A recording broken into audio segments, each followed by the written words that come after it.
Hi everyone, it's Taylor and welcome back to ReinaThings Ministries Bible in a Year YouTube series. If you're new here, please go ahead and subscribe to the channel, set the notifications to on so you can get notified of all the videos.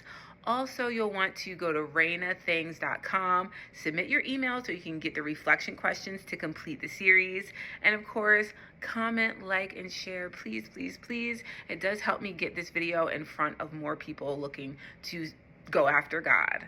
Now, this week we read Exodus 14 to 40. So we have now finished Exodus. That is 2 books of the Bible down in a month. I am so proud of you, so excited. And honestly, I love Exodus. It's a beautiful end to this chapter, but also a wonderful segue into February's theme, which is God in the details. In Exodus, we see the fulfillment of all the promises that God gave Abraham. With all that's going on in Exodus between the plagues and the parting of the Red Sea and going through the wilderness with God, relying on God alone for all of the Israelites' necessities, it can kind of get glossed over just how detailed God is and beautiful His word is and His promises. So let's go and look at what it says.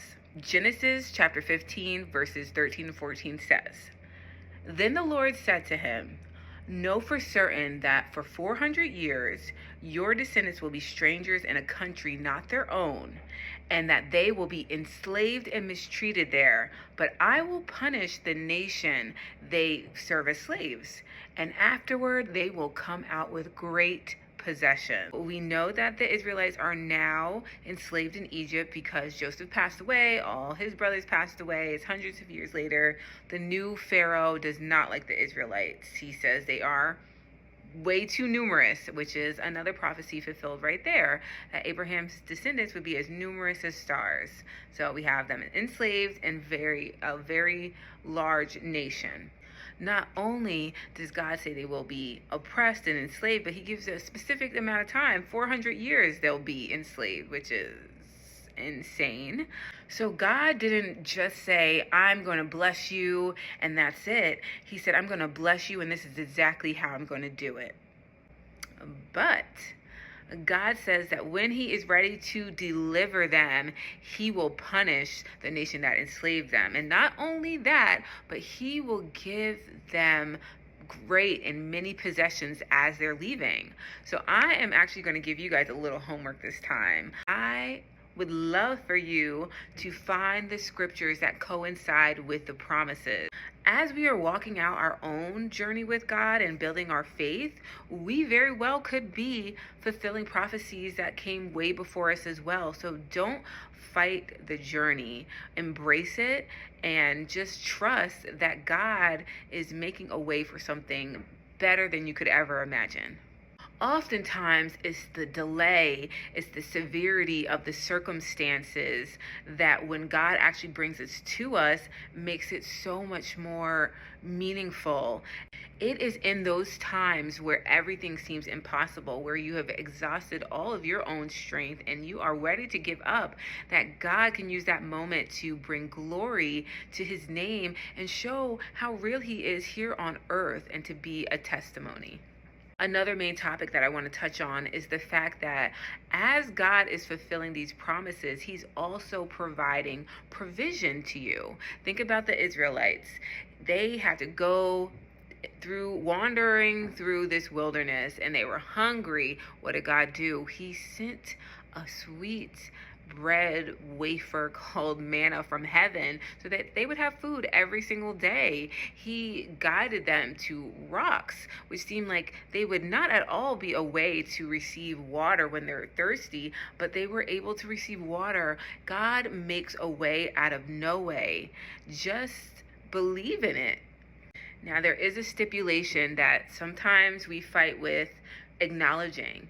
And it's the fact that God still does give commandments at this time. This is where we begin to learn the 10 commandments, and later on in Numbers and Leviticus you get the full law, which is way more than just the 10 commandments. And God says, if you love me, if you believe that I am the one who will provide for you, even after I've just shown you what I can do, if you follow these commandments, I will provide the life that you need, everything you want, things that you couldn't even imagine. But it does come with abiding by rules. And God is not giving these rules in order to be harsh or to be controlling. But as we said earlier, the Israelites have been in Egypt for hundreds of years at this moment. God had to show them how to be a free people. He had to show them how to love him, how to worship him.